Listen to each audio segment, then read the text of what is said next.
Thank you very much. Good evening, everyone. My name is Robert Tatro. I am the chairman of the Auburn Zoning Board of Appeals, and I call this meeting to order. So today is Thursday, May 20th, 2021. It is our 6 o'clock p.m. start time for our remote participation meetings.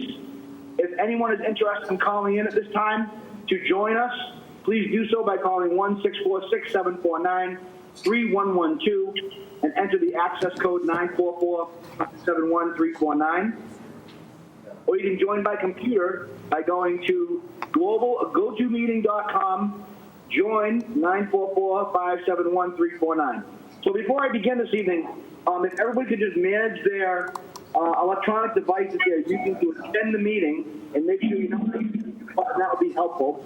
And if you have any other electronic devices nearby that you aren't using, such as a phone or other, if you could turn the volume down on that, that would be very helpful. We have a pretty busy agenda this evening, so I want to move forward as much as I can.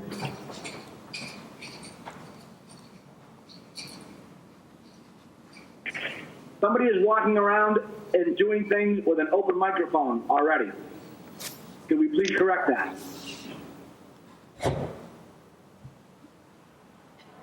Okay, so with that being said, I have a remote participation script I have to read through as quickly as possible. Please bear with me for a moment. Confirming member access. So as a preliminary matter, my name is Robert Tatro. I'm the chair of the Auburn Zoning Board of Appeals. In an effort to reduce background noise, I'm going to ask that you all please mute your phones at this time and only unmute if you want to speak. Permit me to confirm that all members and persons anticipated on the agenda are present and can hear me. Member roll call. When I call your name, please respond in the affirmative. Vice Chair Michael Marin. Affirmative. I'm here, Bob. Thank you. Mr. Chicolo. Affirmative. I'm here. Thank you. Welcome, sir. Mr. Cussy. Affirmative. I'm here. Thank you, sir. Ms. Roach. Affirmative. I'm here. And Caitlin Bush. I'm here. Okay, so before the meeting began, Mr. Jones asked if we had a full agenda if he could opt out of the meeting because he had other commitments to take care of. So we're going to allow him to do so. In the event we need to bring an alternate member up, Ms. Bush will be stepping up to the plate and joining the team this evening. Somebody has some background noise going on, please.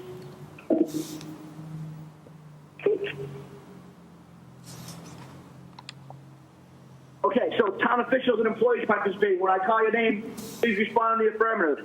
Building Commissioner Moody. Here. DPIS Building Clerk Katrina Smalls. Here. Thank you. Is there anyone else on the town side that I may have missed that I was not participating this evening? No, that's it, Mr. Chairman. Thank you very much. Okay, moving forward, introduction of the remote meeting. This open meeting of the Town of Auburn Zoning Board of Appeals for Thursday, May 20th, 2021, now called to order. The meeting is being conducted remotely, consistent with Governor Baker's executive orders of March 12th, 2020, due to the current state of emergency in the Commonwealth due to the outbreak of COVID-19. In order to mitigate the transmission of COVID-19, we've been advised and directed by the Commonwealth to suspend public gatherings, and as such, the Governor's order suspends the requirement of the open meeting law to have all meetings in a publicly accessible. Hang on 1 second. Plug in. There we go. Okay. You can find the agenda materials meeting on the town listed on the town's website. Allow public bodies to meet entirely remotely, so as long as reasonable public access is afforded, so the public can follow along with the deliberations of the meeting. For this meeting, the Zoning Board of Appeals, henceforth known as ZBA, is convening by remote participation for the public only. Although some staff may be physically located in the selectmen's meeting room at the town hall, those town employees are practicing social distancing in accordance with the governor's orders. Again, for the public to join the meeting for the second time, call 1-646-749-3112 and enter access code 944-571-349. Or the public can join via computer, go to meeting.com, click on join, enter 944-571-349. The remote access information has been posted on the town's website identifying how the public may join. Please note that this meeting is being recorded by the Auburn Cable Television. Accordingly, those members of the Zoning Board of Appeals, employees, and members of the public who participate, please be aware that other folks may be able to see you, and please take care not to screen share your computer. Anything you broadcast may be captured by the recording. For the materials of the meeting, all supporting materials that have been provided to the members of this body are available on the town's website. The public is encouraged to follow along using the posted agenda. Meeting business ground rules. We are now turning to the first item on the agenda. Before I do so, permit me to cover some ground rules for an effective and clear conduct of our business and to ensure accurate minutes of the meeting. I, Robert Tedrow, introduce each speaker on the agenda. As they conclude their remarks, the chair will go down the line of members, inviting each by name to provide any comments, questions, or motions. Please hold until your name is called. Please remember to speak clearly in a way that helps generate accurate minutes. For any response, please wait until the chair yields the floor to you and state your name before speaking. If members wish to engage in discussion with other members, please do so through the chair, taking care to identify yourself. After members have spoken, the chair will report public comment as follows. The chair will first ask members of the public who wish to speak to identify themselves, their names and addresses only. Once the chair has a list of all public commentators, I will call on each by name and afford up to 3 minutes for any comments. Finally, for each vote taken, the meeting will be conducted as a roll call vote. If we have any technical difficulties, the chair will suspend the meeting while attempts to repair such are made, and then we will keep accurate minutes noting any disconnections and reconnections for the members. Okay, so let me go back to my other screen here. All right, back on the meeting screen. So, do I have a motion to open the Thursday, May 20th, 21, 6 o'clock p.m. meeting? Mr. Chairman, Michael Marin, I'll make a motion to open the hearing as stated. Thank you, Mr. Marin. Do I have a second? Second. Thank you, Mr. Chicolo. Mr. Cussy? Open. Mr. Chicolo, I have to ask you for a vote, even though you seconded, sir. How do you vote? Say it again, please. So there was some issues in a couple of meetings ago that was not pertaining to the zoning board. But for the record, I have, even though you second a motion, I have to have an individual vote. So that just came up recently. We have to kind of fit that in our agenda. So how do you vote, sir, to open the meeting? Affirmative. Thank you. Ms. Roach? Affirmative. Thank you. Ms. Bush? Affirmative. Thank you. And I vote to open the meeting. 6 o'clock p.m. I'm sorry, somebody's speaking and saying not necessarily great words about our protocols that we have to begin with. I apologize, but just be careful what you're saying on TV. Okay, so 6 o'clock p.m. applicant Alicia Albanaz, if I say that incorrectly, I apologize, requesting a special permit under section 3.9.1.2 of the Auburn zoning bylaw for a home occupation on property located at 95 Rockland Road, Auburn, Mass, map 11, parcel 93. Do I have a motion to open the 6 o'clock p.m. hearing? Mr. Chairman, I believe we've already made that motion to open. Okay, I thought I made the motion to open the meeting, but that's fine. We'll accept that. So, is Ms. Albanaz present, please? Hi, I'm here. Hi. So, if you could just go over, introduce yourself, and talk about what you'd like to accomplish, and then I'll let the board members speak to you and find out what's going on. Sure. Hi. So my name is Alicia. I live in Auburn. I've been here for about 4 years. And what I'm hoping to do is get my kitchen, my home kitchen licensed for, I guess, almost commercial or retail use by the Board of Health. What I'm mainly looking to do is to be able to sell items, baked goods specifically, at farmers markets. I'm not really looking to do a lot of home pickup, so I don't foresee any change to our already busy street. I'm looking to just produce my products here and be able to bring them for sale other places. Okay. What I usually do is go right down the order, and then we'll have the members speak with you, and then we can go and move forward from there. So, Vice Chair Marin, do you have any questions of the applicant, sir? Thank you, Mr. Chairman. So just a couple of questions. I did see in your brief that you provided, and thank you, that there's no intent property. Do you intend any signage or any customers that would visit your home to pick up or make orders? No, I don't intend on putting any street signage. My plan would be if someone was coming here to pick up, that they would, I would send them information about obviously the house number and a picture just so that they could find me, but without changing any appearance to the street itself. Okay, and no external signage is planned for your business? Correct, no outside signage. Okay, thank you. Mr. Chairman, I'll reserve any additional questions and wait to hear from any abutters. Thank you, sir. Thank you very much. Mr. Cussy. Yeah, one question. Delivery on materials, will that be trucked in or are you going to pick it up? I would be picking up materials. I'm not looking to have anything delivered, as I cannot foresee being anywhere close to a large enough scale to need any kind of delivery. Very good. Thank you. That's good for me, Bob.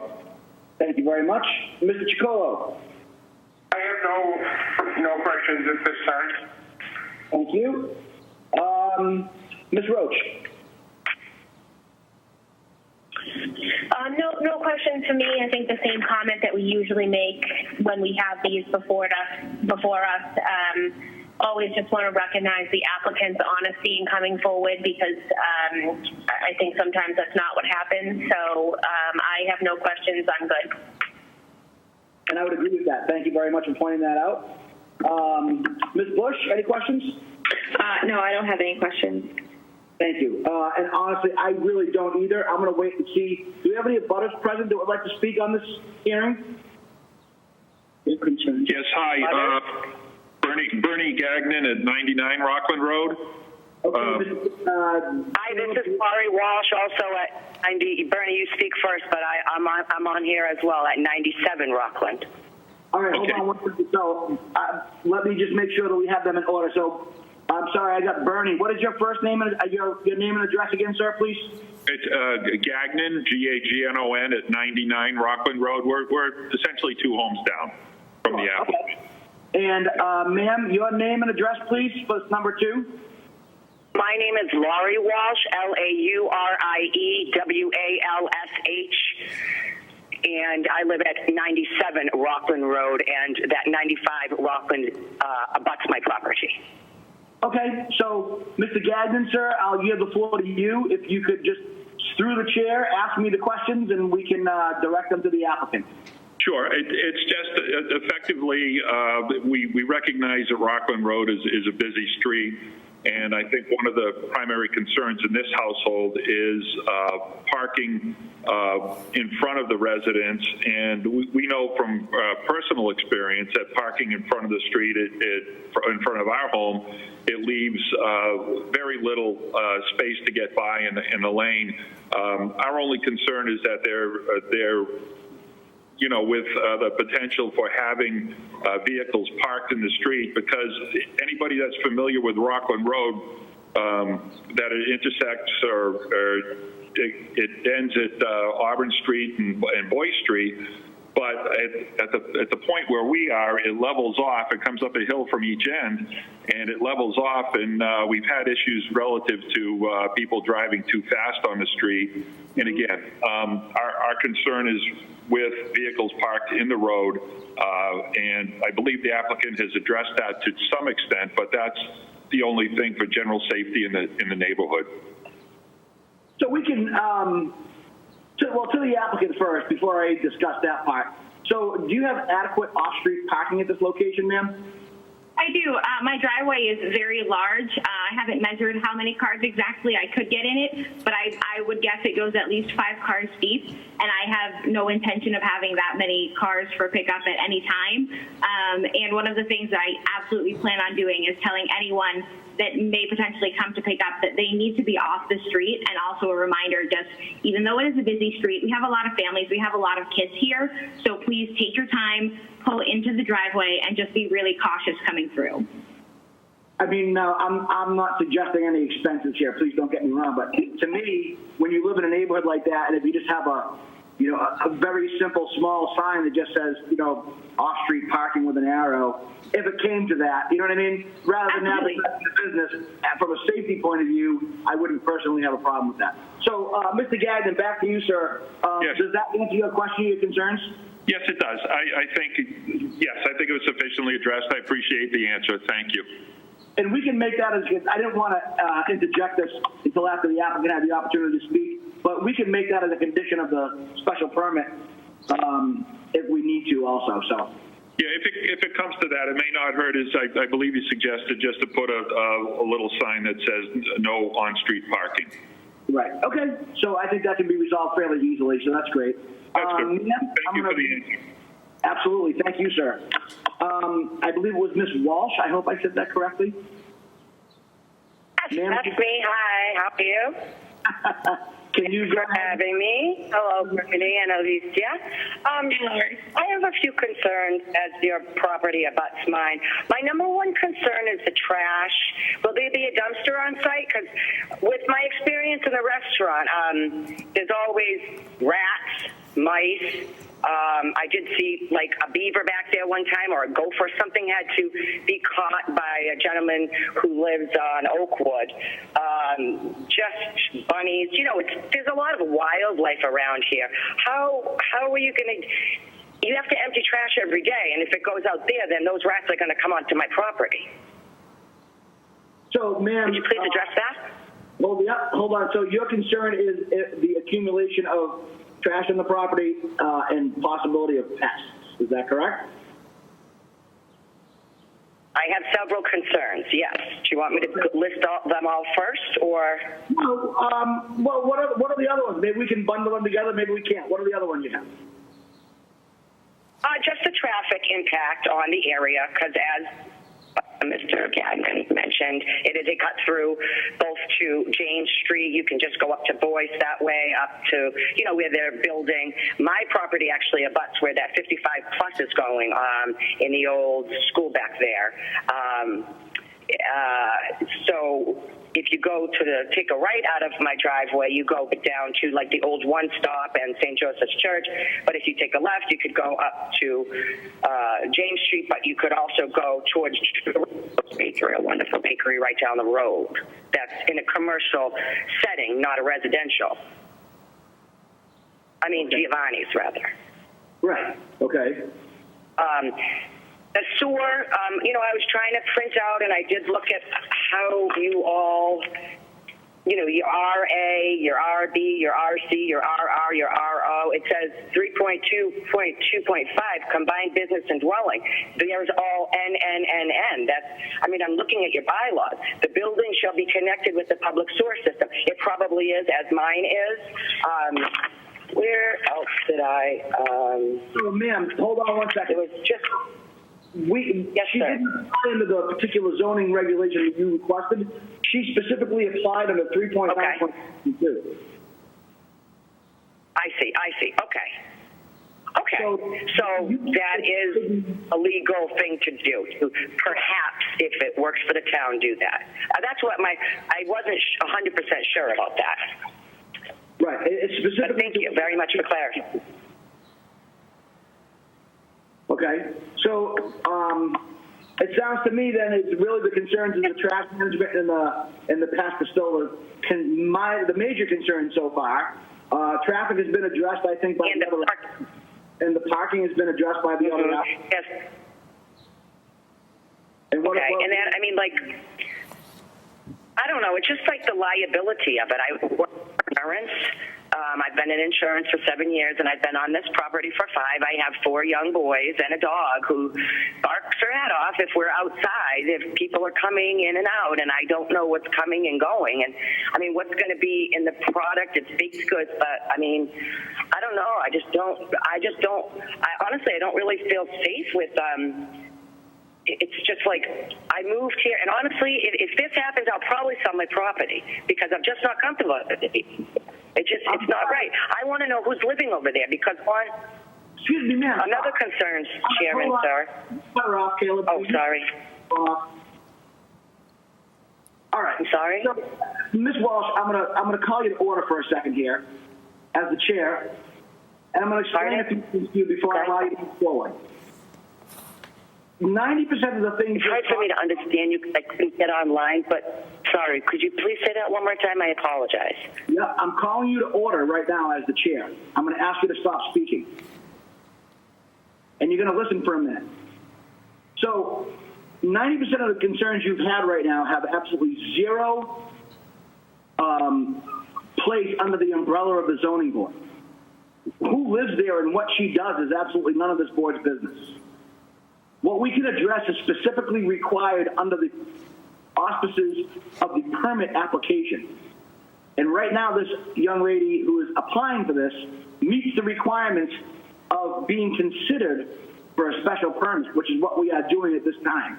The first resident addressed a parking and traffic concern, which you spoke of, and we addressed as well. The initial concern, which I feel as though the board has some concern with as well, is trash management and possibility of pests entering the property based on the management of incoming, outgoing food-based products. So with that being said, that is pretty much what we can deal with. Your dog barking in your yard because she has people over her house has nothing to do with what this board has authority to do. So, with that being said, I'm going to ask the applicant if you have anything to do or any plans in place for food management in terms of being held in food-grade containers, pest management, and waste management. So if you can address food storage, receipt of food, trash, exiting the building, and if there are any pest issues that you may have had. And you do not have to speak of the gopher that was caught, because gophers aren't interested in baked goods. But go ahead. Thank you. And I hope that was the gopher recently caught, because he ate my entire garden last year. But I appreciate Lori calling in, and I'm happy to address her concerns. As far as trash management and all of that, the scope of what I'm trying to do really, as far as I'm concerned, is much smaller than it sounds like the concern is for. The majority of what I would like to be producing are decorated sugar cookies, which, yes, they produce trash, but not very much. At current and for the past 4 years, the town system of trash that I've been on has been the smallest trash can possible and the largest recycling option. At most, I imagine I may need to move up to a larger trash can, but I don't imagine a dumpster or anything larger like that. And as far as pest control goes, one of the requirements with the Auburn Board of Health is that I am inspected with them continuously to make sure that I am up to code and staying clean, doing everything I can, and also to have regular pest control inspections and make sure that nothing like that is happening. And if there is a problem, to my understanding, if it cannot be addressed, they immediately take away my license, and I am no longer able to do so. So again, we can't speak to what the Board of Health, again, we're getting out of, and that's okay. I understand we're trying to cover all the bases here, but we're going to narrow it back down to where the zoning board requirement and belongings are. So with that being said, can you just give me an estimate? And I know this is going to be, it will change, I understand. Give the board an estimate as to the amount of pounds of raw goods entering the building weekly, let's say. 100 pounds of butter, 10 pounds of butter, 50 pounds of flour, 100 pounds of flour. At present, I would guess a quarter of that, not even. Like I said, my goal is to start doing farmers markets and things like that. So I am one person. I have a full-time job, and I am looking to do as much as I can. But as far as the scale of the amount of product that would be coming in, at most, I would say 50 pounds of butter, and I'm thinking that's on a holiday week. And it wouldn't be every single week necessarily that I would be doing things. It would be looking more as heavier in the summer, taking it to farmers markets and things like that. But I can't imagine being able to do the scale or the volume that it sounds like is the concern that I would be doing on this property. So do you know, and the reason why I asked that, and I'm sure I'm going to defer to the other members of the board after I have Ms. Walsh speak again, but the reason why I ask these things, to be clear as we move along, and we know we've had other applicants come before the board with similar requests. And in fact, one of the ladies who does quite well had to move out of her home because she came with a special permit request. Her volume got too big, and she ended up moving on to bigger and better places. So do you have an experience with this particular type of business? I do. I actually went to Johnson & Wales. My majors are pastry and food service entrepreneurship, and my goal is to eventually open a full shop. This is really a stepping stone for me to be able to start building a client base. And once I reach the point that I'm able to even consider that kind of volume, I'm hoping to transition into a brick and mortar, and even better if I can do it in Auburn, to really just be part of the community still. Excellent. Okay. So I want to, if you are done, I'd like to go back to Ms. Walsh, offer the opportunity to speak, and if we've addressed all of her concerns so far, and if she has any others that she would like to add based on section 3.9.1.2. Ms. Walsh, are you present still? Yes, I am. Hello. Hi, yes. So, things, would you like to add more, please? Sure. Oh, boy. Well, I guess I just say, I mean, the trash, it doesn't sound like as long as it was, I mean, I don't know that she answered all your questions regarding food storage, the receipt of food. You said something like click lock stuff, because I've worked in the restaurants, and I just, like, it's so disgusting. I mean, for years I did. It's not disgusting. You have to keep it clean, but I don't know, in the hot weather, I mean, even right now, the bugs are out. So I guess my biggest, again, is back to the trash and the amount of people coming in and out of this residential area where all of our children live and take the bus and stuff. Those are my two biggest concerns, sir. I don't know if we got on all of them. Well, again, your concerns that we can address trash and we can address, but the subtle nuances of how those things will happen don't necessarily get decided in the meeting right now. We decide whether or not she has met the criteria for a special permit. And then when it gets deferred to the Board of Health and the Department of Inspectional Services, they see the subtle nuances and they go inspect the area and they make sure that her storage equipment is of food grade and that her trash is managed properly with an on-site ongoing maintenance program. So that's where you could address the concerns you have with the Department of Inspectional Services if they are not being addressed or not being regularly maintained. Through the chair. Yes, sir. Could I ask the applicant a question? You most certainly can. Thank you. Alicia, could you just talk about the percentage of your goods that would be delivered or taken by you to farmers markets as opposed to the percentage that would be picked up at your home? Maybe that would clarify some things. My hope, I would say, I'm terrible at statistics, but I would say about 90-95% I want to be taking somewhere else. I'm really not imagining a stream of people coming to my house nonstop, and delivery is something that I could make a point of that being a contingency, or whether I meet them somewhere, go to them. I appreciate Lori and my other neighbors calling in and voicing their concerns. I do hear them, and I understand that being a concern of people coming here all day, and that's really not what I'm looking to do. Thank you. Okay. Let's go around. I need to bring my board members back on board here. I feel like they haven't been involved in a few minutes. So we'll give the abutters a moment to think about things for a second, and then we'll go around the board. So Vice Chair Maron, sir, do you have any questions or concerns of the applicant? Thank you, Mr. Chairman. Based on the level of discussion and the feedback from the abutters, and I'll just quickly say, always appreciative when abutters take the time to show up and voice their concerns about what happens in the community and more personally within their neighborhoods. But I am absolutely satisfied that the follow-up that the Board of Health would need to do, and other boards as well as Caleb and his organization, would satisfy me as far as the checks and balances of what needs to be looked at and what needs to be done. I don't have any additional questions for the applicant, and I thank her for being here. Thank you very much. Mr. Chicolo, sir. Hi, thank you, Mr. Chairman. The only concern I might have, as well as the ones brought up by Mr. Maron, and also just for me to say that there is no doubt in my mind whatsoever that Inspectional Services, as well as the Board of Health, will absolutely absolutely make sure that everything is proper. Having had experience with the town of Auburn Board of Health, there's no doubt in my mind.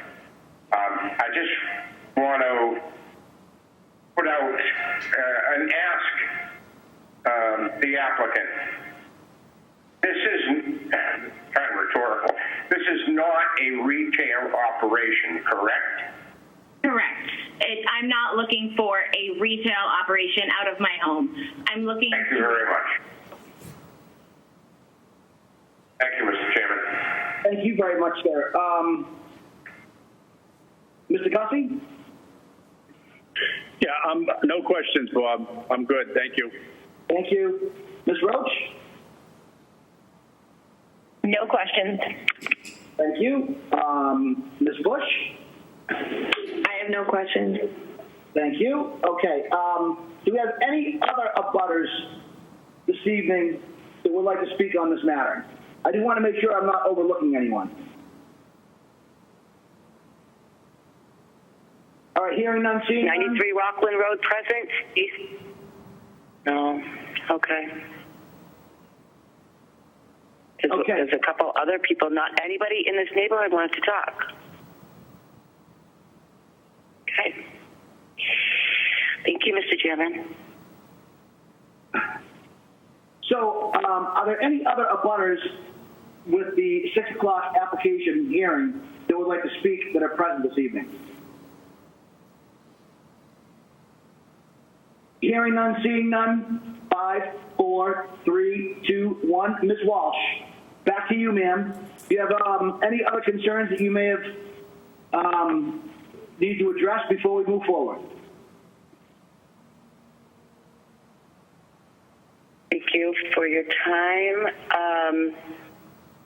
And I appreciate really her clarification on things. I mean, that the fact she went to Johnson and Wales and, she seems very versed and whatnot, and she, building herself up. I never want to knock another woman down as far as that's concerned. So that's not why I'm here today. I'm here for the family and for my youngest great-grandchildren. I mean, I'm just trying to foresee things. She doesn't foresee, she said, 90 to 95% would be that, but she doesn't foresee that. But that's a good word because that's kind of ambiguous because I didn't foresee having 4 children either.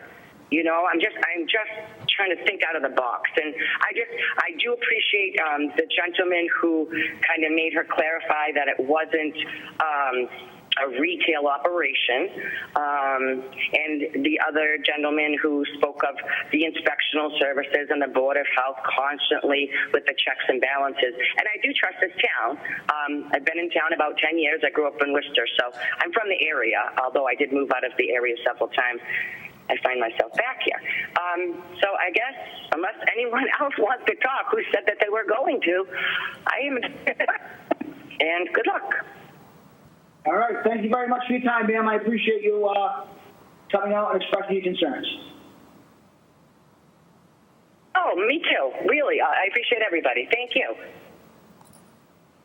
All right. So if there's no other abutters present that would like to speak, and the board has been satisfied, I would like to make a motion or request a motion to close the public portion of the hearing. Make a motion to close the public portion of the hearing. Motion to close. Do I have a second? Hold on a second. It's Roach. I'll second. Thank you. Either one, record, that's fine. So Mr. Marin has the motion to close, so we'll just go to the top. Mr. Marin, how do you vote to close? Approved. Thank you. Mr. Cussy? Yep, you can close. Thank you. Mr. Chicolo? I seconded the motion. Yes, I understand. I think I was trying to explain that to you earlier, but we were getting walked on. So there was Sorry, I apologize. Affirmative. Thank you. Ms. Roach? Yep, close. Thank you. Ms. Bush? Yes, close. Through the chair, Ms. Okay. Through the chair, Ms. Bush isn't voting on this. No, I know she isn't. I just went down the line I was reading, but I appreciate that. Thank you. So, all right. So the public portion of this hearing is closed. There'll be no further comment on this. If except for the acting members of the board that are participating in this hearing. Mr. Chairman, if I may, before we move to entertain a motion, if I could just follow up on one point that was raised during the public portion of the hearing with Caleb directly. So it had been mentioned a potential condition to ask the applicant to put signage on her property indicating that there would be no on-street parking in front of her lot. But Caleb, is that something, from a condition perspective, given that it's a sign directing or creating a directive for the street, is that something that we would, or your team to get involved in? Or is that something that we could make a simple request and she could put a commercial sign on her property if that was the condition? Through the chair, I believe you can condition, I believe home occupations are allowed a certain size sign, so you can condition that she has some directional signage if you feel that it's needed. Okay, but that isn't anything that we would need DPW to get involved with and officiate a sign of some kind of commercial nature, right? Not as long as the sign's on her property out of the right of way. Okay. All right, thank you for that clarification. Thanks for indulging, Mr. Chairman. My pleasure. I appreciate that. I like the fact that we can make sure sometimes these can get a little bit unraveled, but we dot the I's and cross the T's. So with that being said, and all the information gathered here at this hearing this evening, do I have a motion on the 6 o'clock p.m. application for special permit under 3912 of the Auburn zoning bylaw for home occupation of property located at 95 Rockland Road, Auburn, Mass., map 11, parcel 93? Mr. Chairman, Michael Mann, I'll make a motion to approve with standard conditions. Thank you very much. Do I have a second? Colo will second. Thank you very much. So, again, roll call vote. Vice Chair Maron, how do you vote? Approve. Mr. Chacolo, how do you vote? Approve. Mr. Cussy, how do you vote? Approve. Ms. Roach, how do you vote? Approve. And Chairman Tetreault, I vote to approve. Should the issue arise, I think we could condition that if traffic becomes an issue, exercise the option to have a sign put up. But I think for the time being, we might waive that expense or cost to the applicant unless we see a complaint or any issues come up, and then we can use that as a level of means to address that problem. Mr. Chairman, given that I raised the question to Caleb, I'll just make the comment that I felt exactly the same way. I don't feel as though at this point in time it's absolutely necessary to make that as a condition.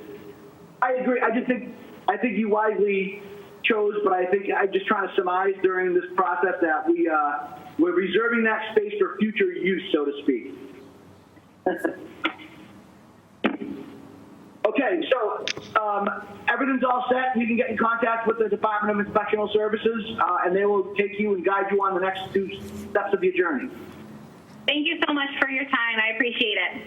Absolutely. Thank you very much. Have a good evening. Thank you.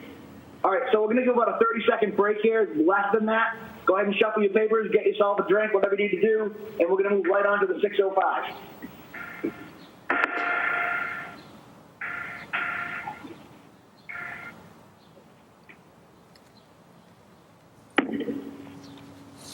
Okay, so our 605 application, Robert Johnson requesting a special permit under section 3.9.1.2 of the Auburn zoning bylaw for a home occupation on property located at 332 Oxford Street North, Auburn, Mass., map 32, parcel 37. Do I have a motion to open the hearing? Mr. Chairman, Michael Maron, I'll make a motion to open the hearing. Do I have a second? Colo second. Thank you. A roll call vote. Mr. Maron, how do you vote? Thank you. Mr. Chacolo? Approve. Thank you. Mr. Cussy? Open. Yep. Thank you. Ms. Roach?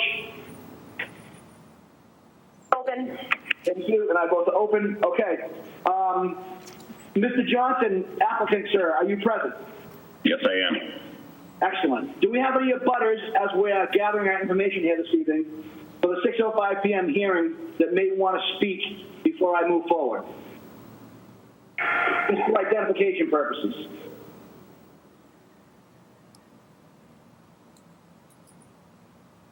hearing none, seeing none. Mr. Johnson, sir, I yield the floor to you. If you could just go over what you're trying to accomplish with the board, and then I will introduce the board members to you each one at a time, and we'll go over their comments. Go ahead.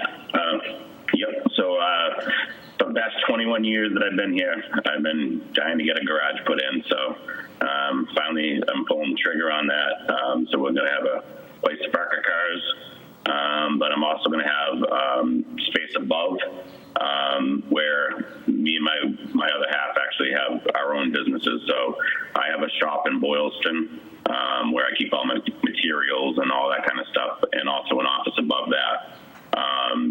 That's a 50-year business along with my father. And then my other half opened up a nutrition club in Grafton. But we do take our work home.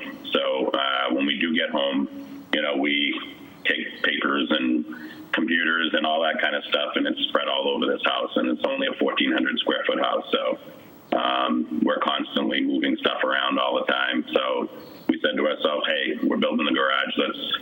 Let's put a office up above so that we could actually come home, go up there, do some work up there, and then come back home into the house with a nice clear area, So that's my intentions. Okay, and so I'm going to go ahead then and find out again one more time. Do you have any abutters present that want to speak on this? All right, hearing none, seeing none.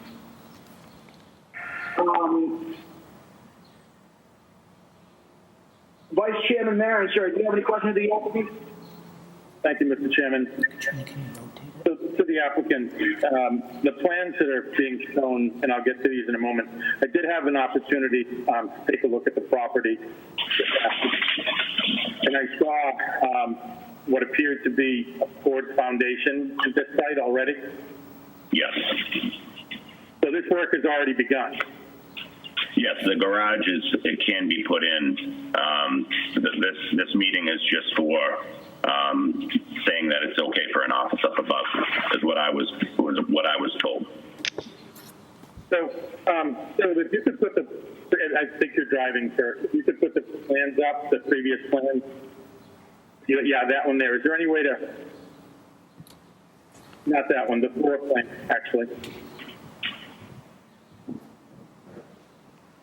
So that I could direct our attention to the floor plan that I have in front of me.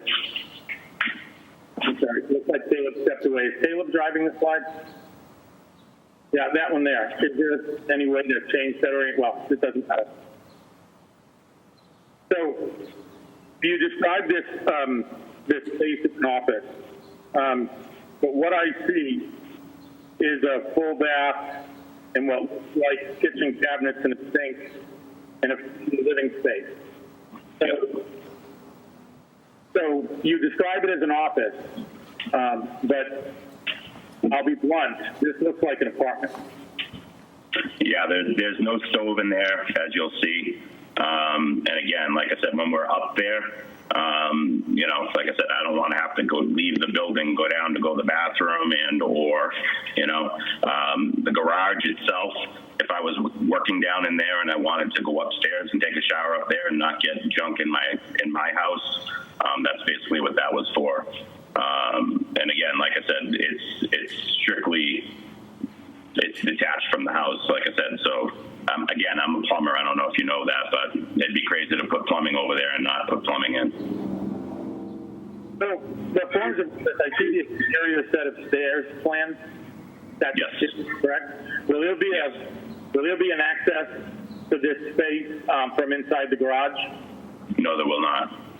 So just one entry and same exit on that exterior set of stairs? Yes, the original design showed the stairs on the inside, but since it's such a small property, I could only fit a 26 by 26 garage in there. So I took the stairs out and put them on the outside. Thank you. Mr. Chairman, I'm going to reserve additional questions as we move through the hearing. Okay, thank you. I appreciate that. Mr. Cuffy, sir, to you? Yeah, so there'll be no employees, just you and your other? Yeah, none at all. yeah, there won't be any changes to that. Like I said, my business is actually in Boylston, and my other house is in Grafton. Okay. I'm good for now. Thank you, Bob. Great. Thank you. The full bath, shower, and look at everything. Mr. Chicolo. Thank you, Mr. Chairman. At this time, no questions. Mr. Marin touched on the things that I was concerned with. Thank you very much. Ms. Roach?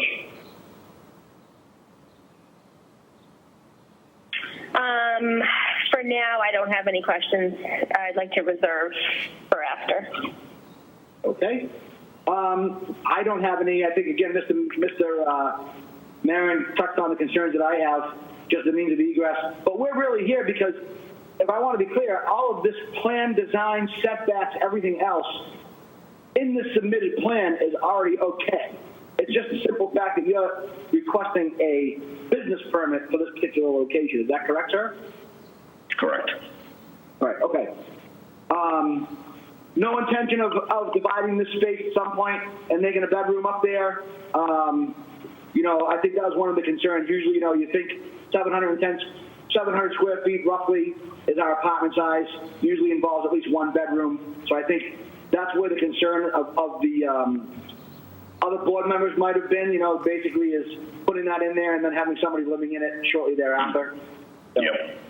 but I can see, again, I understand being a plumber, having a very dirty business at times, needing a bathroom to just go in, strip the clothes off, jump in the shower because you don't want to bring it into your regular house. So I can understand that as well. So, okay, I don't have any questions. I'm just going to make sure around the horn one time real quick. Do we have any abutters that may have joined the meeting before I go around to the members of the board one more time? Oh, he does.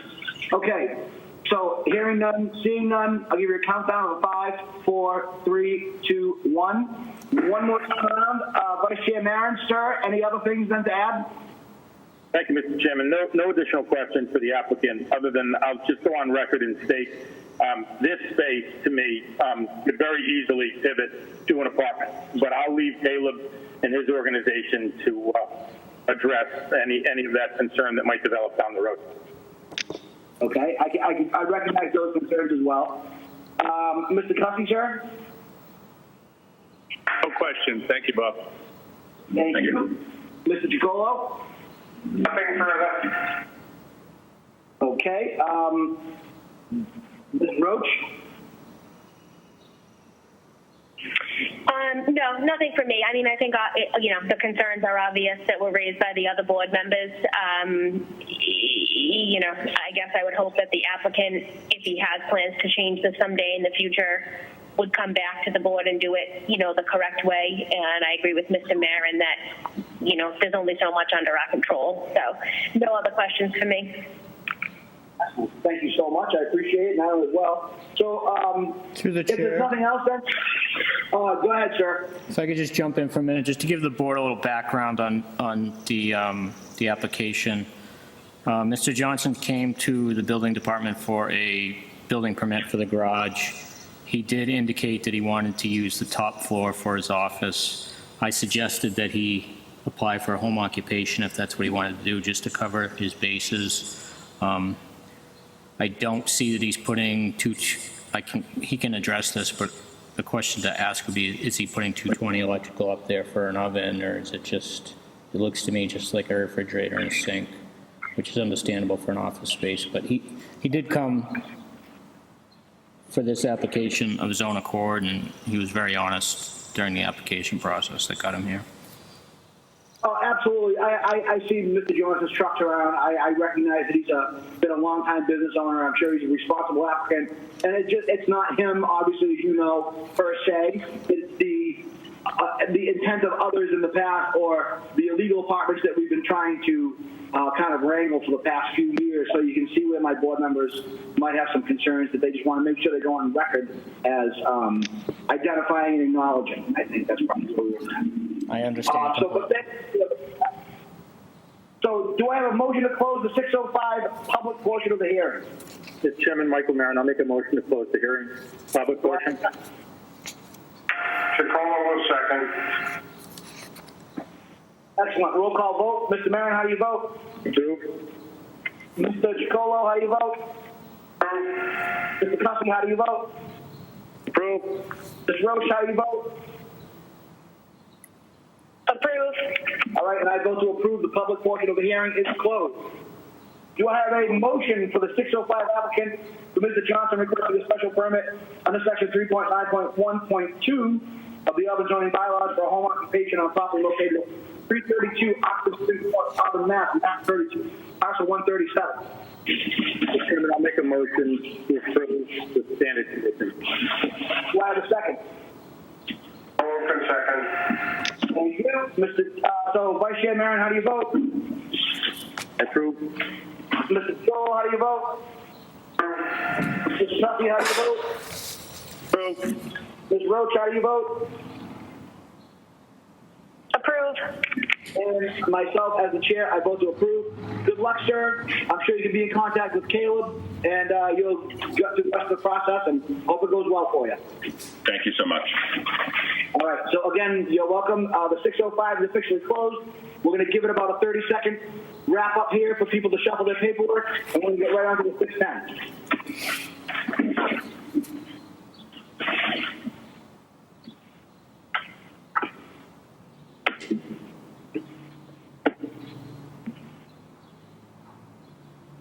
Okay, so we have a 610 applicant, West Boylston Black Orchid Incorporated, requesting 3 variances under section 3.2.3.3, 3.2.2.3.1, 9.3.6.4, and 5.4 of the Auburn zoning bylaw for apartment building on property located at 3A Hill Street, Auburn, Mass, map 65, parcel 5. Do I have a motion to open the 610 hearing? Chairman Michael Maron, I make a motion to open the hearing. Do I have a second? Chacolo will second. Thank you. Mr. Maron, how do you vote? Approve. Mr. Chacolo, how do you vote? Mr. Cussy, how do you vote? Approve. Ms. Roach, how do you vote? Approve. And I, the chair, vote to approve. The hearing is now officially open. Is the applicant for the 610 hearing present? Through the chair. Yes, sir. The applicant actually requested a continuance via email, so we could take a vote to accept that continuance and move on to the next hearing. Oh, okay. So the hearing is officially open, which is fine. We had to do that anyway. We've been notified by the Department of Inspectional Services, Caleb Moody, that they have requested a continuance.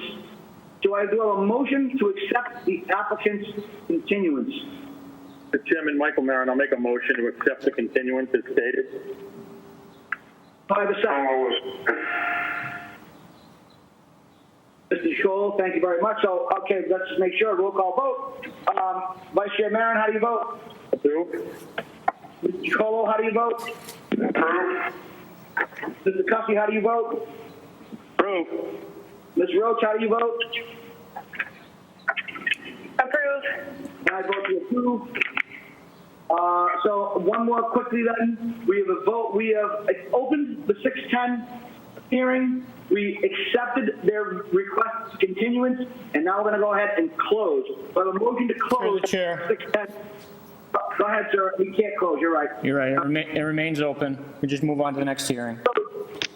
It officially remains open because the request for continuance. We're going to leave it at that because if people have public comment, they can do so after the meeting at the town hall. So with that being said, the 610 officially remains open, and we're going to set it aside and move on to the 615. Okay. So the last applicant for this evening, 6:15 p.m., applicant Robert Spizzato III, requesting a variance under section 5.4 of the Auburn zoning bylaw to build a single-family home on property located at 9 Ellie Way, Auburn, Mass, map 1, parcel 92. Do I have a motion to open the hearing? Mr. Chairman Michael Maron, I'll make a motion to open the hearing. Do I have a second? Chacolo will second. Thank you. Mr. Maron, how do you vote? Approve. Mr. Chacolo, how do you vote? Approve. Mr. Cussy, how do you vote? Approve. Ms. Roach, how do you vote? And I vote to approve. The hearing is officially open. Mr. Sposato, are you present, sir? Mr. Chairman, this is Attorney Joe Boynton appearing for Robert Sposato. Unfortunately, Mr. Sposato is out of town on military training and cannot join us tonight. Well, I please, as a veteran, extend my gratitude to his military service, even if it is training. I appreciate his willingness to sacrifice. So if you, sir, could go over the request, and I will prepare the board to submit questions to you after that's done. Yes, thank you, Mr. Chairman. As you know, Mr. Sposato purchased a house lot on Ellie Way in Worcester. The street is entirely within the city of Worcester. It's a 23,000 square foot lot. It meets all of the area and setback requirements of the Auburn zoning bylaw.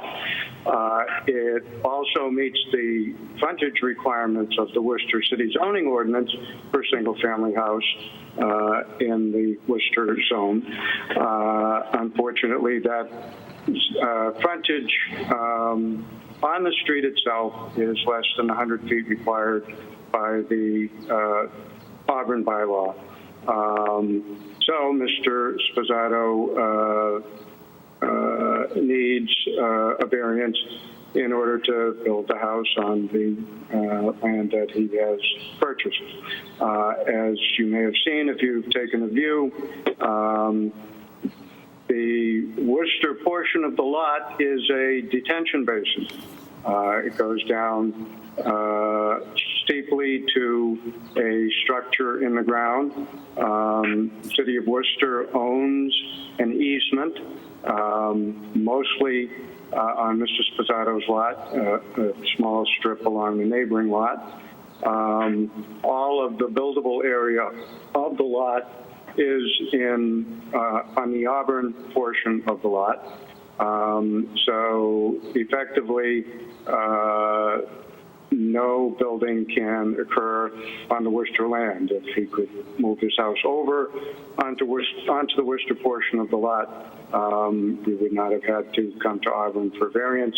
But because of the detention basin there and the inability to change the grade and the necessity for permeable soil for the detention of stormwater, it's not possible to build a house over there. The preliminary plans show that the deck is some 55 feet from the rear lot line. The plan for the house, it will be somewhat different from this one, as Mr. Sposato has had to change builders, but it will be forward on the lot, not near the abutters or much farther from the abutters than what the setback requirement is under the Auburn bylaw. It's a single-family house in a single-family zone on an oversized lot. So it's not, granting the variance will not result in use of the premises that's detrimental to the homeowners in Auburn, and all of the traffic, the water and the sewer will come from Worcester. So there's very little impact on the town of Auburn itself. I think that pretty much summarizes what we want to do, and I'd be happy to attempt to answer any questions that the board members may have. Excellent, thank you. So before I defer to the board members, do you have any abutters present that may want to speak on this hearing? We do, Mr. Chairman. Yes. I have is it Michelle Reedy? Is that correct? Yes. Hi, Ms. Reedy. If you could just go ahead, I'm assuming because I saw your name pop up, but if you could identify yourself, give us your name and address, and then you can give us your concerns, please. Sure. Michelle and Sean Reedy, 6 Erica Lane, Auburn. Okay, your concerns, please, ma'am? I'm concerned with the frontage of the property. Seems too close to the road. It seems like there's not enough room to put a house there. Okay, so yours from the front of the property where it's being built to the alleyway in Worcester, that's the concern? Yep. Okay, I just want to make sure before I bring that to the attention of the applicant. Sir, do you know the actual footage of setback there for that particular concern? Mr. Chairman, the plan shows that the proposed house meets the setback requirement under both the zoning ordinance and the zoning bylaw. We're not seeking a variance from the setback requirement. What is the exact amount of footage difference that you are looking for, sir? We have 69.63 feet of frontage on alleyway. The requirement is for 100, so that's 30.37, I think. Okay, so about 30.37 feet. And if you could describe that, as we all see this particular diagram that you have here, based on where it says Town of Auburn, City of Worcester, can you just point it out on the map for everyone, or at least give us an idea so they're all on the same page? With respect to the setback, is that the question? Yes. Yes, in the lower left-hand corner, the surveyor has a table of all of the dimensional requirements, and the front yard setback for Worcester and for Auburn is 20 feet. And he does show along the dotted line the 20-foot setback parallel to the cul-de-sac there, and the house is behind the setback line.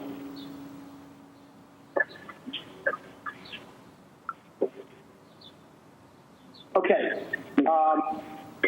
So, ma'am, Ms. Reedy, so I think if you heard the applicant, as he had mentioned, the request here is not really for the setback. They meet all the setback requirements.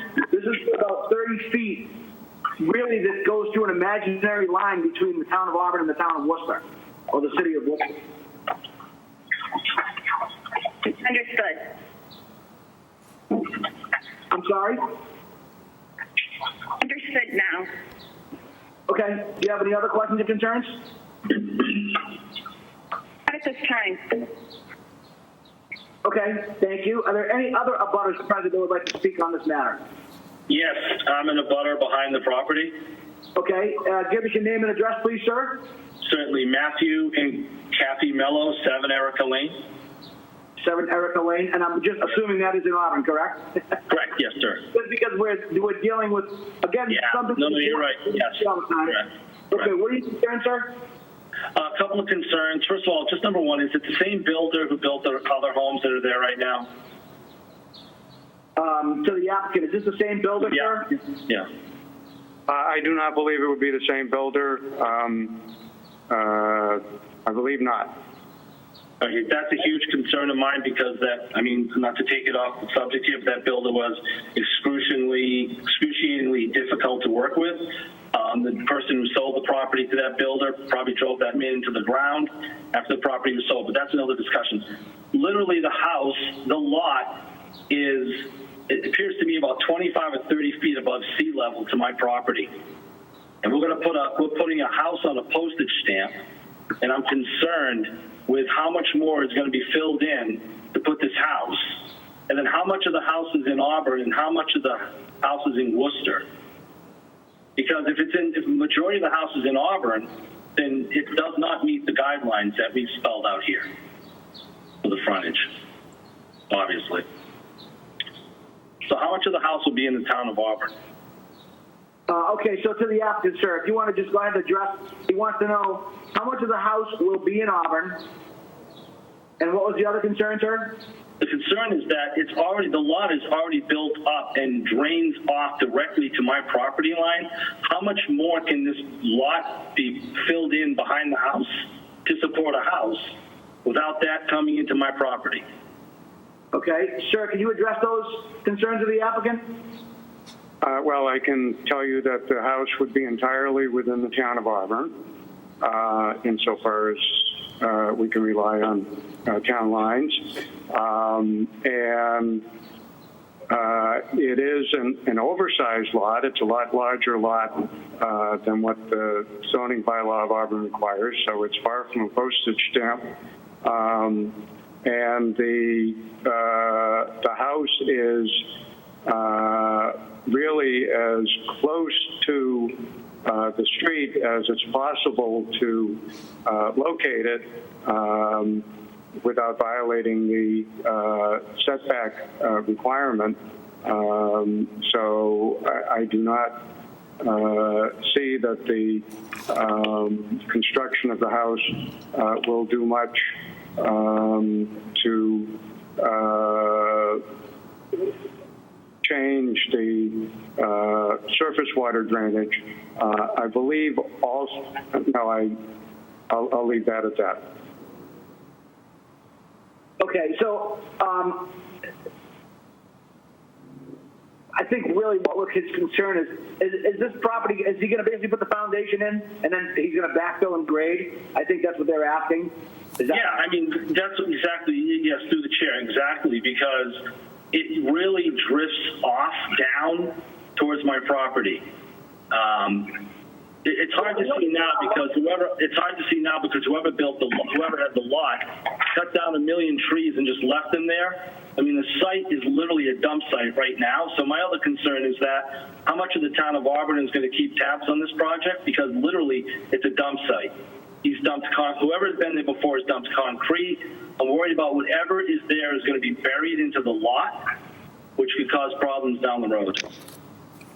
Okay, well, through the chair. Go ahead, Caleb. I'll let you address that. Thank you. I appreciate the abutters' concerns. I just want to make sure that we stay on point.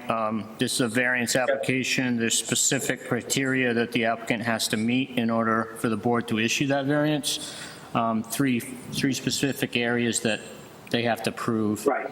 I do have a couple questions for the applicant, if you don't mind, through the chair. No, please, go right ahead. So through the chair, when this subdivision was originally approved, this lot is labeled as 8-3. Was this lot in existence at the time the subdivision was approved by the city of Worcester and the town of Auburn? I understand that the lot lines were changed from the original subdivision, and that this appears on an approval not required plan, which I believe is part of the package, which was endorsed by the Auburn Planning Board and the Worcester Planning Board. So through the chair, to be clear, the subdivision was approved and accepted, and this lot was further divided after that as an A&R. I don't know that further divided is the correct term. I understand that the lot lines were changed subsequently. I have not looked at the original subdivision plan, so I really can't answer that fully, but I do know that this is a plan on an A&R plan that shows 3 lots, not the entire subdivision. So through the chair, I have reviewed the original subdivision approval. Lot 8 was originally had the frontage required in Auburn as it was approved, and then was later divided into 3 parcels. After it was divided, those 3 parcels now do not meet Auburn's bylaw for frontage.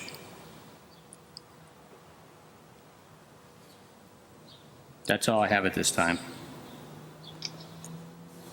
Okay, I appreciate that input, and rather than me having my, I'm not going to take my opportunity now to speak. I'm going to pass it around to the board again after this abutter is done, and then we can address those concerns one at a time.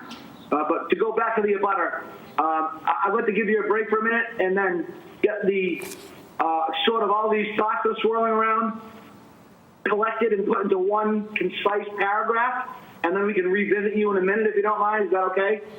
Absolutely, through the chair. Thank you so much. All right, thank you. So we have a lot to unravel here. So Vice Chair Marin, I'm going to defer the floor to you, sir. And if you want to go ahead and start firing your questions. Thank you, Mr. Chairman. So for the applicant,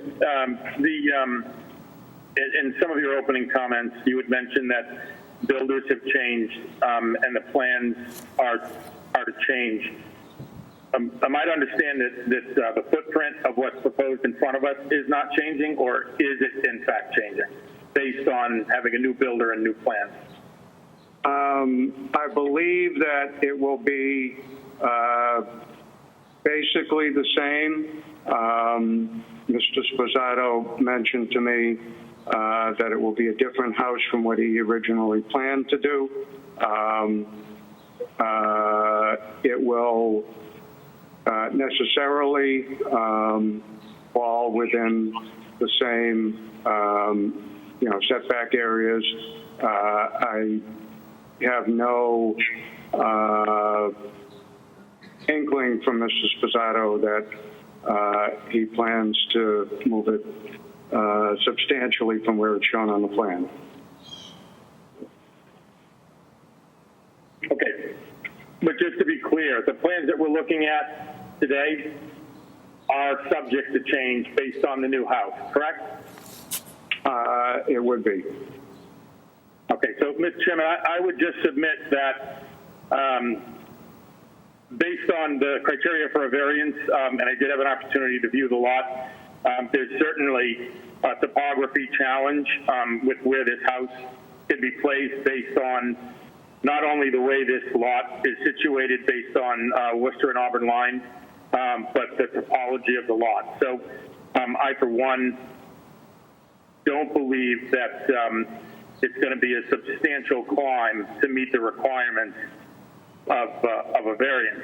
But having said that, I'll just go on record and state bluntly that if these are not the plans and there's a possibility that they're changing, then I would not be comfortable in voting on an application without seeing the exact plan. And I'll defer any additional questions, and I know that was more of a statement than a question, but just for my board members to think about that comment, and I'll hold any further questions as we continue. Thank you, sir. I believe that we share the same concerns, Mr. Marin, so thank you very much. I appreciate that. Mr. Cussy, sir, do you? I'm sorry, I didn't hear who you were looking for. I just went in order of my script, so I just called Mr. Cussy. Okay. Thank you. Yeah, thanks, Bob. Yeah, I don't see where we can grant the variance. It's not even close on frontage. I mean, it requires 100 feet, and we don't even have 70 feet. Yeah, I don't see where we can deliver a variance here. That's all I have for now. Thank you. Okay, thank you. Mr. Chicolo. I'm going to reiterate the same comments as Mr. Marin, that what I heard from his representative, the attorney, was that he believed certain things and it didn't seem like much was going to change. I'm not going to vote on a variance unless I have concrete evidence in front of me. In viewing the lot, as Mr. Marin said, it is definitely topographically challenged. I, for one, would say that if everything stayed the same, I'm okay with it because it is one of the most challenged lots that we've seen. But if what I'm seeing was originally what was proposed and boundaries have changed since then, no, I want to see what it is as of today. I would suggest that we would, as a board, would be best served, and the petitioner would be best served pulling this application without any prejudice and resubmitting when we have some concrete numbers. Okay, I appreciate those thoughts, sir. Thank you. Ms. Roach?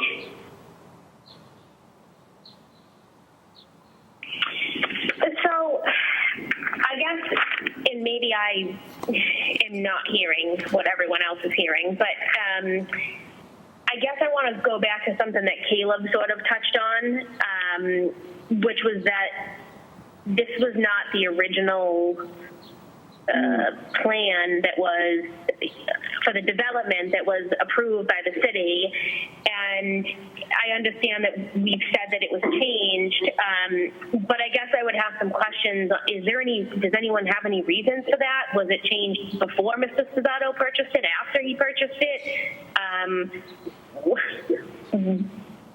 I guess I'm a little confused on the original subdivision being one thing with proper frontages, and then all of a sudden, it's just unusual to have a plan approved by the city, then have a new plan submitted where you break up lots that don't give you the right frontage, and then come and ask for a variance, in my opinion. All right, so I'm going to defer that back over to Caleb for a minute then. Caleb, can you touch on the concerns that Ms. Roach spoke of? Or can you guide us to those answers? Thank you, Mr. Chairman. I don't want to speak for the applicant, but I believe Mr. Sposato purchased Lot 8-3 after it was subdivided by the original builder. I definitely sympathize with Mr. Sposato because I believe he was duped, let's just say. The original lot had the required frontage that Auburn requires. The developer or builder subdivided and created 3 lots that don't conform, or one of them may conform, but Lot 8-3 does not conform to the Auburn bylaw. So any hardship was created when the lot was divided, unfortunately for Mr. Sposato. I don't see how a variance can be issued for a hardship that was created much later than the bylaw. And I really want to go back for one moment, first of all, is that you brought it up at the beginning of the hearing, but Ms. Roach desired to revisit that. I appreciate that attention to detail on her behalf. So thank you with that, Ms. Roach.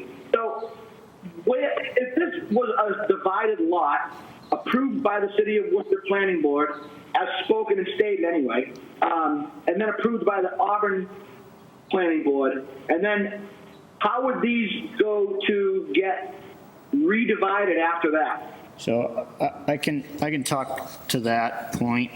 This lot in particular has a drainage easement that's 19,000, almost 20,000 square feet. It's a 23,800 square foot lot. For an A&R plan, you need to show that you have frontage. The Worcester frontage requirement is 65 feet, I believe. This lot has 69 feet, so they have frontage. The planning board by law has to sign it. This meets the approval of a buildable lot. The problem Mr. Sposato's running into is he cannot build the house in Worcester because of the drainage easement. And he does not have the 100 linear feet that's required in Auburn, unfortunately.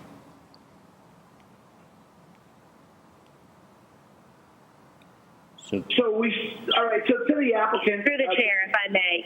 Yes, you please. Go ahead, Ms. Roach. Sorry. So I guess just for clarification purposes, Caleb, I just want to touch on a little bit of what you just said, because in the beginning of this, when the abutter had said, he was putting a house on a postage stamp, it is a very big lot in terms of what is required, but the drainage easement takes up a huge amount of the lot. Now, in my opinion, that is not for us to decide that makes it not qualify for a variance. But I think it is important to note that if this drainage easement was not there, Mr. Sposato could build his house in Worcester because he has the frontage. His house would be located closer to where the easement is, and he would not be before us. But but unfortunately, that's not the way the lot is set up. Would you agree with that, Caleb? Megan, that's exactly right. If the drainage easement wasn't there, he could build his house entirely in Worcester. He would have the frontage requirement, and we would not even be involved. But because the drainage easement is forcing him to put the house in Worcester, I have to look at our bylaw, and our bylaw requires 100 feet of frontage, which he does not have.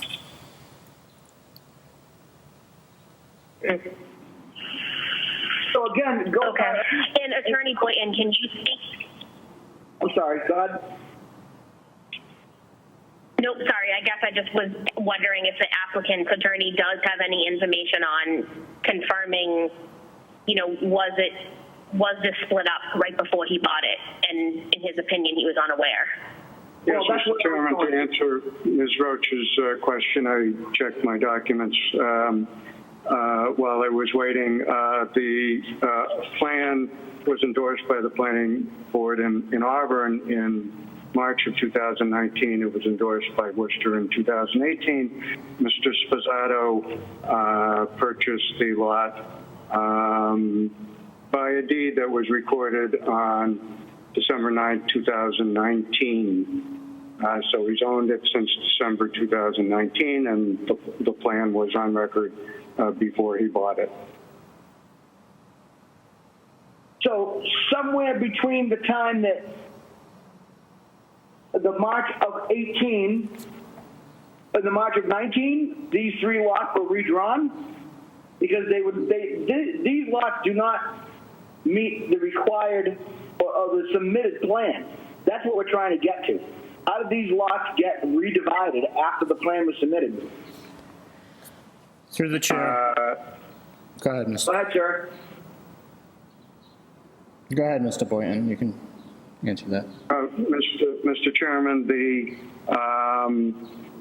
Ms. Roach's question, as I understood it, was whether the lot was divided after Mr. Sposato purchased. It was not. This is what Mr. Sposato purchased. He is an individual, wants to be a homeowner in the town of Auburn, and the reconfiguration of the lots occurred before he purchased this lot. So reconfiguration of these three lots took place when, though? Was it between the March 18, when the city of Worcester approved it, and March 19, when the town of Auburn approved it? Or was it post the March of 19 meeting after Auburn approved it? No, Auburn approved it in March of 19. Mr. Sposato, Auburn endorsed the plan in March of 19, and Mr. Sposato purchased in December of that year. All right, so maybe I'm confused, and I'm going to seek Caleb to help me clarify this a little bit. And I apologize if I certainly could be. That's so okay. At one point... Through the chair, I can jump in and try and explain the timeline. Yeah, that's what I'm looking for. Thank you. Go ahead. Okay, so the subdivision was approved. Lot 8 existed. It had the over 100 feet of frontage. Subdivision was built. No houses were constructed on Lot 8. Sometime later down the road, the developer split Lot 8 into 3 separate lots, all having the frontage requirement of at least 65 feet, so they meet the frontage requirement in the city of Worcester. Right. So anybody that wants to build a house in the city of Worcester can build on these lots. Mr. Sposato purchased Lot 8-3, which contains a drainage easement in Worcester. The only buildable portion of this lot is in Auburn. Mm-hmm. So he could not build in Worcester. But the planning board is obligated by law to sign this A&R plan because it has the required frontage in Worcester. They don't have to show the drainage easement on the A&R plan. They don't have to show where the house is going. All they have to show is the land area and the frontage requirement. So they were obligated by law to sign the A&R plan dividing these lots. The problem is this. When you say they, I'm sorry, but when you say they, are you referring to our town of Auburn's planning board? both the Auburn Planning Board and the City of Worcester Planning Boards need to sign it because there is land in both communities. Right, I understand that. So it is a buildable. And I understand. So what I want to be clear here is, at one point, this was lot 8.0, and then it became lot 8.1, 8.2, and 8.3, correct? Correct. So was that done Prior to Mr. Sposato purchasing it. prior to him purchasing it, but after the plan was submitted to the both Worcester Auburn planning boards, correct? The planning boards approved the division of Lot 8 into 3 lots. That's what I was trying. Okay, all right, fine. All right, Because, okay. because they're obligated because they have the frontage in the city of Worcester. City of Worcester, right, okay. So I get that, and I understand that. I just feel as though that the board is being burdened with providing relief for something, even though it meets the criteria. I don't know that it meets the criteria because the hardship was created by the division of the lots. Well, exactly, that's what I mean. That's where I'm going. I don't know if, so anyway, all right, so to the applicant, sir, do you have anything you'd like to add? I think some of the members have spoken here and they have been clear that they are open to the possibility of granting the variance, but they are not satisfied with the, as it mentioned, that the house lot could change or the position of the house on the property could change. I think they want to see more of a lock-in plan before they discuss this any further. Through the chair. I just want to make sure we don't give the applicant false hope and that he goes and spends more money moving the house. I don't see that he can, if he can't meet one of the mandatory findings, I don't think that moving the house is going to satisfy that. I just don't want to see the applicant spend any more money having new plans drawn up if members of what I'm hearing, some members are concerned with the issuance of the variance regardless of where the house is located in Auburn. Right, and I agree with that. That's where I was going. I might have been taking the long way around, and I apologize. I try to take the shortcut, but I'm not always that good at it. So I'm going to go around the board one more time. Vice Chair Maron, sir, with all the gathered information that you've heard, do you have anything else you'd like to add? Not at this time, Mr. Chairman. Okay, thank you. Mr. Tuffy. Yeah, through the board, a question for Kayla. Is there a possibility of a hammerhead lot here?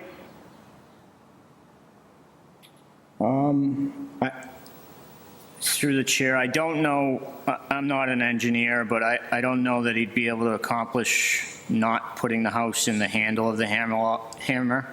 That's one of the requirements, just because of the topography, putting the house in the back of the lot would be problematic. Just my opinion. I guess that would be more a question for the applicant and his design engineer. I think it would be difficult at best. Okay, thank you. No more questions. Okay, thank you. Mr. Chicolo. Thank you, Mr. Chairman. For Kayla, and thank you for clarifying everything that you have clarified. I heard you say that after the lot was subdivided, by law, Worcester Planning Board had to sign off on it. Is that correct? That's correct. I believe that's correct, yes. In order to have an A&R, in order to have an A&R plan approved, you just need to show that you have the required road frontage and the required land area. You don't have to show where the house will be or any more than. At that time, did the Auburn Planning Board also sign off on it? Yes, because they're required to sign off by law if you can show you have the required frontage and the required land area.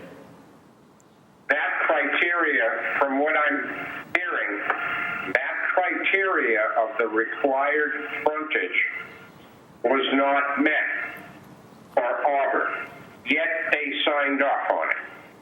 Through the chair, the required frontage is 65 feet. The lot has, the majority of the lot is in Worcester. So if you build a house in Worcester, you meet the Worcester frontage requirement of 65 feet. The problem he's having is he wants to put the house in Auburn because the Worcester side of the lot contains a drainage easement that he cannot build on.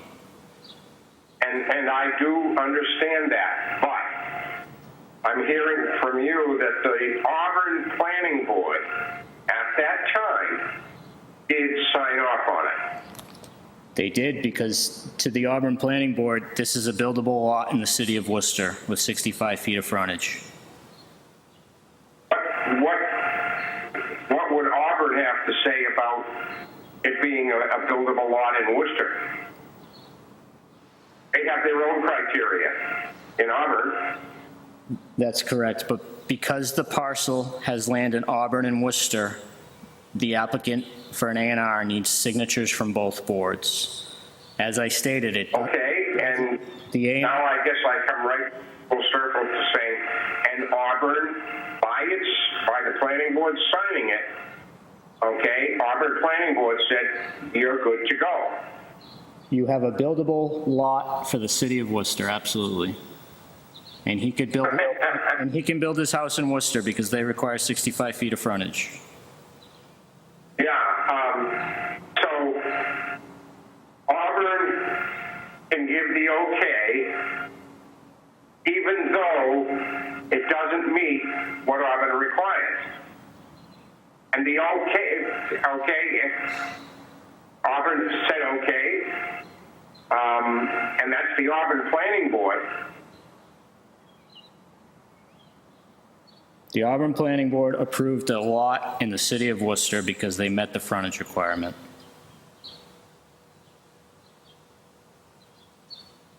Does that not make sense? That Auburn would approve a lot so that somebody could put a house on it in Worcester, and Auburn is approving that? Auburn and the city of Worcester approve it because it has land in both towns. The problem comes in. The problem comes in when they come to apply for a building permit. He didn't go to Worcester for the building permit. He came to Auburn. And the approvals are not separate and distinct. So Auburn's approval is, I'll say, subservient to Worcester's. In other words, are they separate and distinct? It's an A&R plan. Auburn is required by law to sign, the planning board's required by law to sign it if the applicant can show that he has adequate frontage and land area. The A&R plan does not need to show a drainage easement. It does not need to show a house location. All it needs to show is the lot, the land area, and the frontage. Okay. Mr. Chairman, thank you, Caleb. You're welcome. Mr. Chairman, I'm going to go back to what I said before, that the words that were being used by the representative of Mr. Sposato left doubt in my mind as to what the position might be if it was the same house, and I don't care if it's the style of house, that's not up to me, but position and exact dimensions and so forth, that has bearing on what we're considering. I'm going to say again, I think that everybody might be better served to get some definite numbers and positions, and at the same time, maybe the attorney from Mr. Sposato could get further information clarifying what we've just been discussing. Okay. So, there's a lot to digest here. So I want to go back to, is the abutter still present? Yes, Mr. Chairman. Okay, so you can see what we're trying to distill here and go through all of these things. You know, the elevation, the drainage, all those things are managed. It's really the issue of whether or not, because of this complex situation between the borders of Auburn and Worcester, whether or not it is a burden with 30.37 feet of you know, setback waiver, so to speak. Are there any other concerns that you may have? I know you mentioned the possibility of water on your property. Is there anything else, really? Well, I mean, that's a big part of it. Yes. I mean, and to my I want to apologize for my comment before about calling it a postage stamp lot. But for the purposes of what he's trying to achieve, he is trying to put this on a postage stamp in Auburn. The whole lot, I get it. The whole lot is big, but I understand, you know, trying to put the house on the lot, to me, looks like you're dropping in a postage stamp. So that's all I want to say. I just want to apologize for the way I said it, sir. No, that's okay. I appreciate that. I mean, I understand looking at it from the point of view of what can be seen from the street versus what can be used, but the fact of the matter is, if that little red line wasn't there, we wouldn't be having this conversation. You know?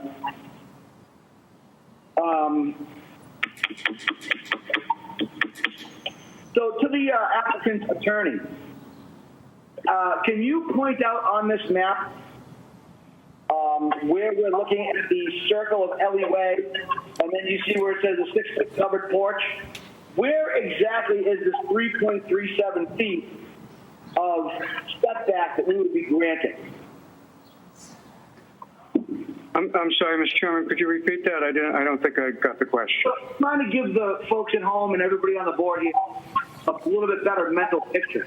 And if you see where the cul-de-sac of Ellie Way swings and the covered porch is based on the proposed house, where is this 30.37 square feet, or straight linear feet rather, of need?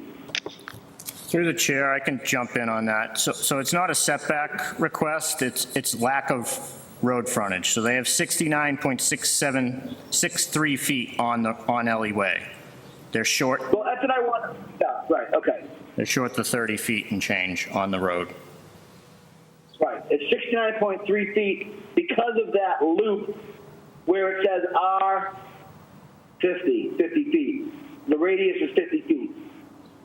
So it's based on the fact that that little bit of loop right there, 69 feet. All right. Okay, so honestly, I think we've exhausted all the information that we can gather. I think we need to find out where the board believes this should go.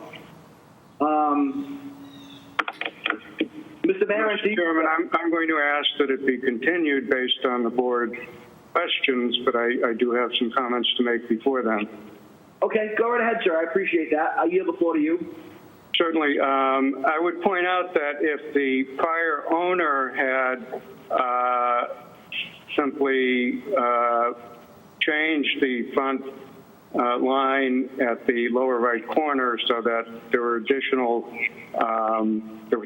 frontage, that the house could go anywhere within the setback area on the lot, and the abutters concerned with where exactly on the lot the house is would be immaterial. You can build anywhere within the setback lines that the Town of Auburn bylaw establishes. So that's something that could have occurred, and I don't know, maybe it would occur on another lot that's on Ellie Way, but it's having the house entirely within the setback areas that Auburn sets is, you know, what Auburn requires. I disagree with Mr. Moody's analysis of the hardship.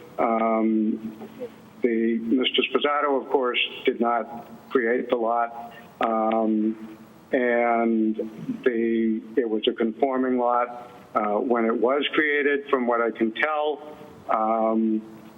and analysis is you go for the unique condition, which in this case is soil conditions and topography, and those features create the hardship that require moving the house over to the right into the Auburn portion. And so the hardship was not created even by the prior owner of this land. The hardship has to be created by a unique condition having to do with shape, topography, soil conditions, and one other category that I can't remember. And the hardship is created by two of the conditions that are unique to this lot. But in any event, Mr. Sposato unfortunately was not able to be here. He would have been able to inform me of what his plans are for the location of the house. I will be happy to ask him about that and therefore request that the hearing be continued to your next meeting. Okay, so I think you obviously have seen, heard the list of concerns from the abutters and the other members of the board. And also, again, you know, Caleb's credit doesn't want your applicant to spend any more money than necessary, given the fact that, you know, the totality of the circumstances here, so to speak. But I think the board, it appears to me anyway, at least from my point of view, that we are willing to work with you on this issue, providing all of these other criteria met. However, that is absolutely not a guarantee at all that the board will vote affirmatively for the application. I need you to understand that as well. So the burden, I understand that entirely. I know you are, but I just have to say that as you know, from a volunteer perspective, liability of the town, the board being clear about what our intentions are. You know, I can't guarantee, because I only speak for myself, I don't speak for the members of the board. Each member has an individual, equal valued vote. So they could say no, and that burden still is on the applicant. So I just want to be clear with all that, because really here, the interest of fairness, I think, for everyone. So with that being said, the applicant has requested a continuance. So what I'm going to do is I am going to close the public portion of the hearing in a minute. Don't get nervous yet. We will take into consideration the continuation, the request for a continuance, and then we will keep the hearing open for any further public comment. So to the applicant, is that all right with you, sir? Well, you confused me a little. I thought you were saying you were closing the hearing and you're keeping the hearing open. I think the hearing does have to be kept open, okay, because you want to hear from us. Let's start over again. So I apologize. So you requested a continuance.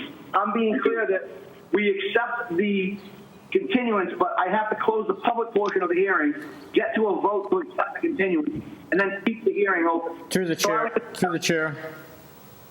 Yeah, go ahead, sir. We would just need a motion to accept the continuance and a vote on that. Yep. Okay, so we don't need to close the public portion of the hearing. Okay. All right, so with that being said, the applicant has requested a continuance.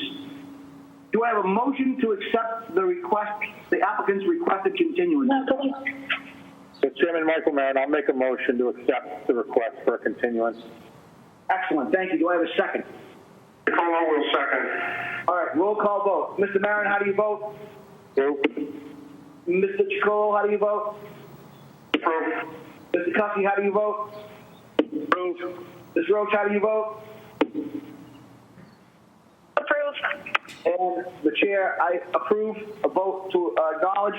And so with that being said, this hearing is continued until such time the applicant can prepare all the answers and readdress the board. This hearing remains open, and the public comment is available at the town hall. Thank you, Mr. Chairman, members of the board. I'll see you next month. Great. Thank you so much for your time, sir. We'll get to the bottom of this one way or the other. Very good. Good night. And if I am not mistaken, yes, the hearings that we have for this evening, we have other business to move on to. We have minutes from 11/17/20, 1/21/21, and 2/18/21 that need to be accepted. Do I have a motion to accept the minutes as submitted? Mr. Chairman, Michael Maron, I'll make a motion to accept the minutes as stated, as submitted. Okay. Do I have a second? Second. Thank you. From the top, Mr. Maron. Oh, excuse me, Mr. Chairman, approved. Thank you. That's okay. Mr. Chicolo. Mr. Cuffey. Ms. Roach. Approve. Okay, and I vote to approve. On to the next new business. We have 430 Roxdale Street. Request for special permit extension. Caleb, could you just touch on what's going on with this particular application? Through the chair, the applicant's present and can make a presentation, I'm sure. Oh, okay. I didn't realize that. If the applicant could introduce themselves and go ahead and talk to the board for a minute. Certainly. Mr. Chair, can you hear me? I can. Excellent. Good evening, everybody. My name is Sarah Rosenblatt, and I am the development manager for SWEB Development.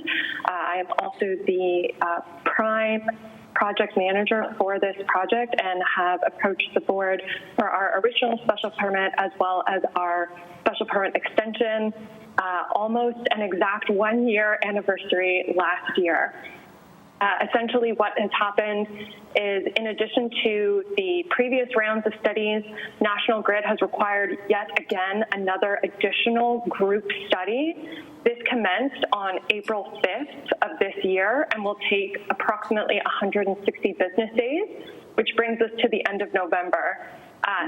Within this past month alone, National Grid has already issued a number of force majeures, which has delayed that timeline already. So just understanding the timeline and knowing what winters are like here in Massachusetts, the likelihood that we will receive the results from this study will not be until the first quarter of 2022. So essentially, due to the timelines above, we are requesting an extension for an additional 2 years to allow National Grid to complete our study and also to allow us to order, procure, prepare our equipment, suppliers, contractors, and begin construction as per the original conditions of the special permit. I would like to state at this time, the project has not changed. It is the exact same layout that was previously proposed. We are just going through rounds of study with National Grid at this point. Okay, thank you very much for your presentation. Do I have a motion on the request for continuation for a 2-year on the special permit? Mr. Chairman, Michael Maron, I'll make a motion to accept the request for 2-year continuance. Excellent. Actually, extension, apology. Oh, that's okay. Do I have a second?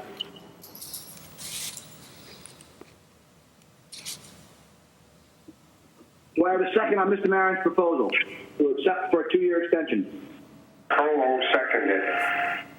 Thank you. I'm sorry, sir. I didn't hear you. I'm sorry also. From top, Mr. Cuffey, excuse me, Mr. Maron? Approved. Thank you. Mr. Chicolo? Approved. Thank you. Mr. Cuffey? Approved. Thank you. Ms. Roach? Approved. Thank you. And the chair, I approve. So good luck with your study. I hope it goes well. Hopefully we have a breakthrough in solar technology and maybe it actually works out in the long run for us here. Yes, thank you, Mr. Chair. I do have one request that we get something from a member of the board or a clerk in writing that just states that this special permit has been approved for extension for 2 years. Absolutely. I'm sure that Caleb and the staff at the Department of Inspectional Services will be happy to provide you with whatever documentation you need. Certainly. I can follow up with them. Thank you all so much for your time this evening. Much appreciated. Absolutely. Stay safe. Okay, so we've taken care of the other business. We've taken care of the minutes of the meetings that we required. Our next meeting is June 17th, 2021. Caleb, according to the governor's orders and what we've seen so far, is this a possibility that we might actually meet in the town hall again in June? Stay tuned. Okay. So, with that being said, there's a possibility we might be back in the town hall. We might not be. Either way, but I believe that we've covered all of our business. Does anybody have anything else to add? Mr. Chairman, at the risk of keeping us for another minute, the agenda this evening, the hearings were separated by 5-minute increments, and I don't know that I've noticed that in the past, and it's a very minor point, but I think we had little to no chance of meeting that schedule. I think it's just safekeeping, but I'm sure the expectation of the applicant when they see that might be different. I'm not sure. That was my thought to bring it up on the applicant's point of view. It's a silly point, but if I'm an applicant and I show up for 6:10 hearing, and it's 6:45, I'm probably wondering what. Right. I know. I think at one time. Go ahead, sir. I can comment on that. We could separate them by longer times. The downside to that is if the hearings go quickly, then we're all sitting around, including the applicants, waiting for that time to come. So it's kind of a double-edged sword. Whatever the board prefers, we can separate the hearings. I think it's a placekeeping thing, but as long as the applicants understand that, we have abutters that call in, or we have some other things that we have to distill, then we have to spend a lot more time than we anticipate. So I do understand that as well, but personally, I would like to keep it the way it is, as long as people understand it and they're okay with it. Again, because like Caleb said, I've been in other meetings where we just separate them by 15 minutes, and you're left sitting there sometimes for 10 minutes because you can't carry on. Yeah, absolutely correct, Mr. Chairman, and I wouldn't suggest a change. I just couldn't help myself from pointing it out. And I completely agree.